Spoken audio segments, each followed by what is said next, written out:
उपवास का ये 37वां दिन आप लोगों को बहुत बहुत मुबारक हो। परमेश्वर आप लोगों को बहुत बहुत आशीष दे। और कैसा उपवास होना चाहिए? मरियम कहने लगी मैं तो पुरुष को जानती ही नहीं, और यीशु ने यही कहा कि लोग नहीं पर तेरा पिता जाने। और यीशु पुराने नियम में पहली पुस्तक में, पैदाइश की पुस्तक में क्या कह रहा है कि मैं ऐसा घोर अपराध करके मैं परमेश्वर की दृष्टि में अपराधी क्यों बनूं?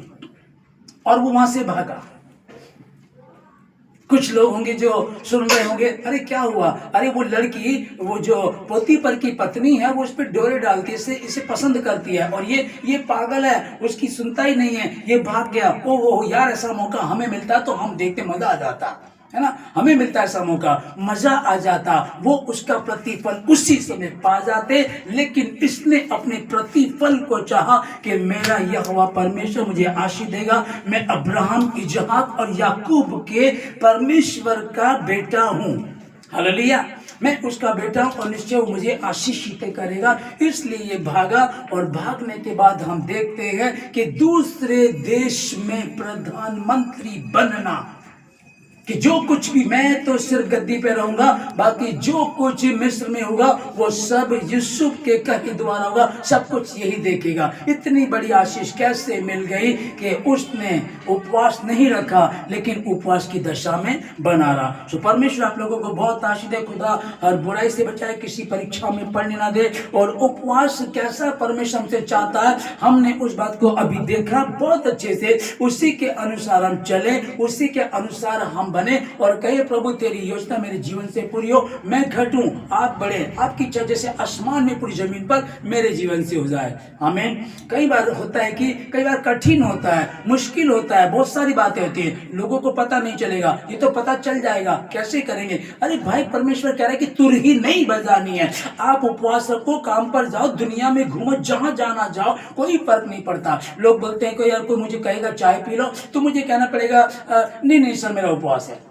हाँ, तो क्या हुआ? जब उस समय है, नॉर्मली उस समय आपने कह दिया, वो एक मजबूरी है, कहना भी जरूरी है। आपको झूठ भी नहीं बोलना, ठीक है ना, आपको झूठ भी नहीं बोलना। तो वहां क्या करना, आप कह सकते हैं जी भैया लंच टाइम पे आप हमारी आइए लंच कर लीजिएगा। नहीं सर मेरा फास्ट है, बात खत्म हो, इतना बोल करके बात खत्म हो गई है। ये आपने समय को समझते हुए उनको ये बात बतानी पड़ी, आपने बता दी। लेकिन कुछ लोग होते हैं, वो सोचते हैं यार काश मुझसे पूछे, काश कोई मुझसे पूछे, मेरे ऑफिस में, मेरी फैक्ट्री में, या दोस्तों में, रिश्तेदारों में कोई पूछे, अच्छा उपवास है क्या तुम्हारे, है ना। तो प्रभु ने क्या कहा, बहुत से लोग उन दिनों में, वो जो सद्दूकी लोग थे, फरीसी लोग थे, वो कुछ ऐसा अपने आप को बनाए रखते थे कि सर पे वो टोपी लगा ली, फिर उस तरह का अपने आप को रखा।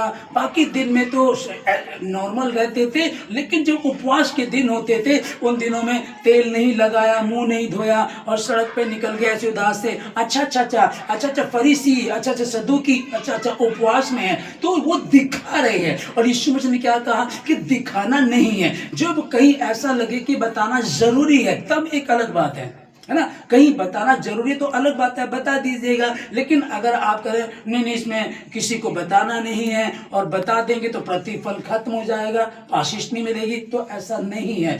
क्या है? परमेश्वर मनों का जानने वाला परमेश्वर है, और वो मन को जानता, तुम्हारे मन के अनुसार तुमको आशीषित करता, तुमको आशीष देता है। वरना तो फिर 40 उपवास का, मैं कह रहा हूं आपको 2 दिन भी नहीं कर पाएंगे आप, क्योंकि जब आप उपवास रखेंगे तो तुम्हारा इम्तिहान होगा, और इम्तिहान ये होगा कि आप बहुत कट्टर हैं कि किसी को पता ना लगे। उसी दिन आपके पास कोई गेस्ट आ गया, उसी दिन कोई प्रॉब्लम आ गई, उसी दिन रिलेशन में कोई दिक्कत आई, कोई दुख आया, आपको जाना पड़ा, तो आपको तो वो तोड़ देगा।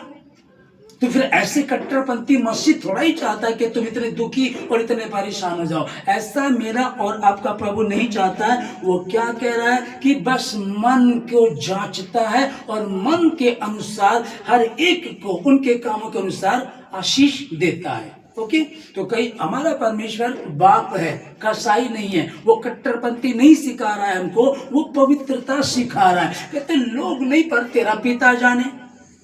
ओके, जो मरियम गर्भवती हुई तो सब लोग क्या कह रहे होंगे?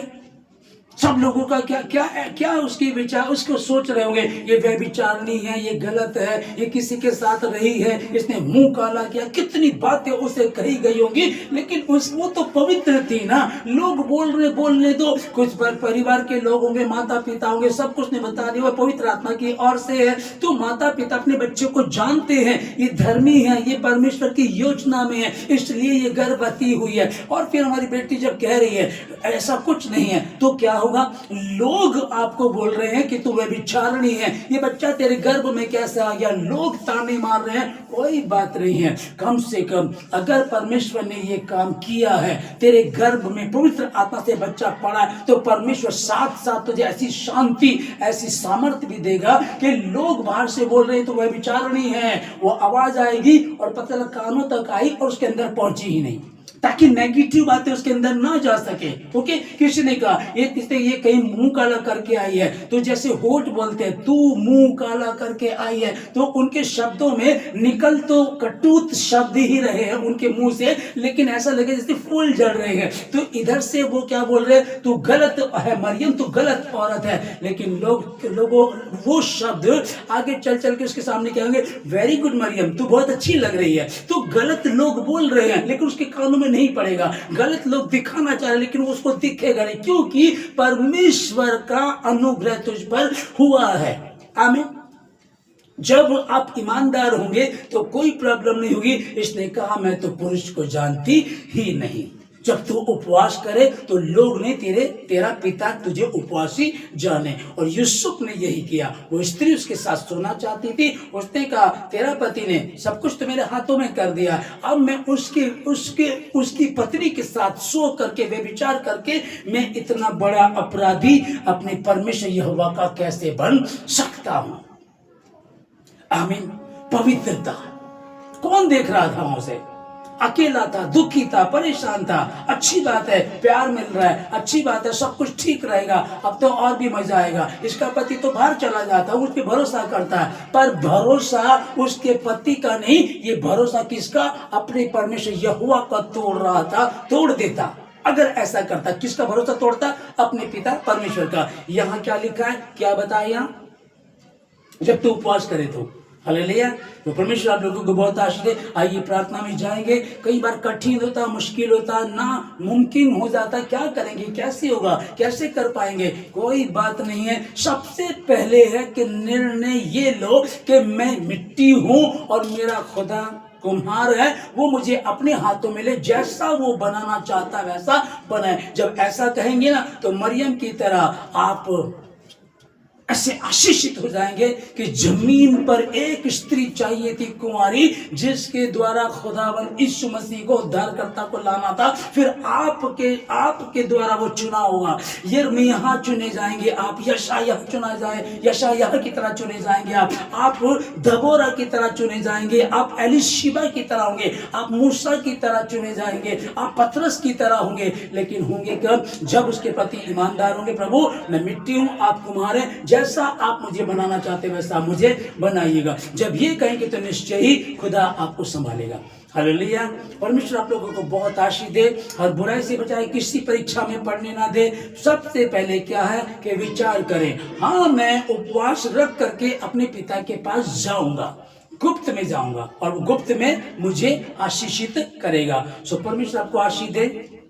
और कई बार लगता है कि कठिन है, लेकिन मैं क्या बता रहा हूं, कठिन हो सकता है लेकिन नामुमकिन नहीं है, क्योंकि जो मुझे सामर्थ्य देता है उसमें मैं सब कुछ कर सकता हूं। उसका अनुग्रह मुझ पर हुआ है। अब जो मसीह में वो नई सृष्टि है, पुरानी बातें बीत गई हैं। तुम्हारा शरीर तुम्हारा नहीं, परमेश्वर का मंदिर है, और जब परमेश्वर का मंदिर है तो परमेश्वर का आत्मा तुम में वास करता है। और जब वो वास करता है, ध्यान से समझिएगा, जब तक ये लाइटें जल रही हैं यहाँ अंधेरा नहीं हो सकता। यदि वो मुझ में वास करता है तो अंधकार की शक्ति इसमें वास नहीं कर सकती। अगर दुष्ट आत्मा आई है, गड़बड़ी आई है, गंदे थॉट आए हैं, व्यभिचार की गंदी बातें आई हैं, तो इसका मतलब वो यहां नहीं है। हालेलुया। लाइट जब तक अंधेरा हो नहीं सकता। मैं प्रार्थना करता हूँ खुदा बाप आसमानी इन सबों को आशीष दे, जितने भवन में हैं इस समय इनको संभाले, जितने ऑनलाइन सुनते हैं इनको अपने हाथों में ले, हर बुराई से बचाए, किसी परीक्षा में पढ़ने ना दें, और सचमुच में ऐसा हम उपवास रखें कि पिता आप जाने लोग नहीं, मरियम की तरह मैं तो पुरुष को जानती नहीं, यूसुफ की तरह वो भागा तेरे साथ सोकर के मैं ऐसी बड़ी दुष्टता कैसे कर सकता हूँ। प्रभु इन सबों को अपने हाथों में ले कि मैं इस उपवास को रख सके, परमेश्वर तेरे प्रति ईमानदार हो सके, और उपवास का 2026 के उपवास का ये 37वें दिन के लिए हम धन्यवाद देते हैं। पवित्र प्रभु सारी आदर महिमा आपको देते हैं खुदावन, हर बुराई से हमको बचाएं, किसी परीक्षा में पढ़ने ना दें। इसको वचन को पढ़ना आसान है, बोलना आसान है, लेकिन इस पर चलना कठिन है, नामुमकिन नहीं है। हम सब इसके अनुसार चल सकें। धन्यवाद देते, सब बातों के लिए धन्यवाद के साथ प्रार्थना यीशु मसीह के नाम से मांगते हैं, आमीन।